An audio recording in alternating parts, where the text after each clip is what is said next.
नरेंद्र मोदी जी पर प्रेशर है, भयंकर प्रेशर है। और नरेंद्र मोदी जी का जो इमेज का गुब्बारा है, जो हजारों करोड़ रुपए लेकर बनाया गया था, वो फूट सकता है। इशू ये नारावाने की स्टेटमेंट नहीं है, ये साइड शो है, और वो भी जानते हैं, मैं भी जानता हूं। मेन बात यह है कि हमारे प्रधानमंत्री को कॉम्प्रोमाइज कर दिया गया है। किसने किया है, कैसे किया है, यह हिंदुस्तान की जनता को सोचना है।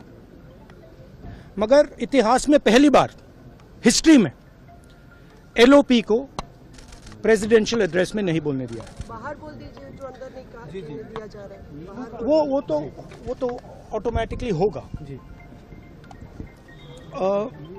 बट ये आप समझिए, और हिंदुस्तान के जो किसान हैं, आप सब समझिए कि इस ट्रेड डील में आपकी मेहनत को, आपके खून पसीने को नरेंद्र मोदी जी ने बेच दिया है।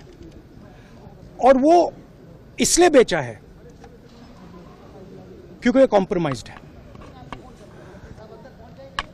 सिर्फ आपको नहीं बेचा है, देश को बेचा है।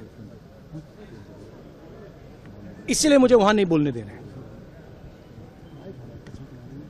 नरेंद्र मोदी जी डरे हुए हैं क्योंकि जिन लोगों ने उनकी इमेज बनाई है, वो अब उस इमेज को फोड़ने लगे हैं। एक अदानी जी पर केस है यूनाइटेड स्टेट्स में। वो अदानी जी को टारगेट नहीं कर रहा है, वो नरेंद्र मोदी के फाइनेंशियल स्ट्रक्चर को टारगेट कर रहा है। एक वो है। दूसरा है एप्स्टाइन फाइल्स। एप्स्टाइन फाइल्स में अभी और माल है, वो अभी रिलीज नहीं हुआ है। इसीलिए इस दबाव में आकर एप्स्टाइन फाइल्स में जो है, जो पूरा देश जानना चाहता है, मगर अभी अमेरिका ने रिलीज नहीं किया है।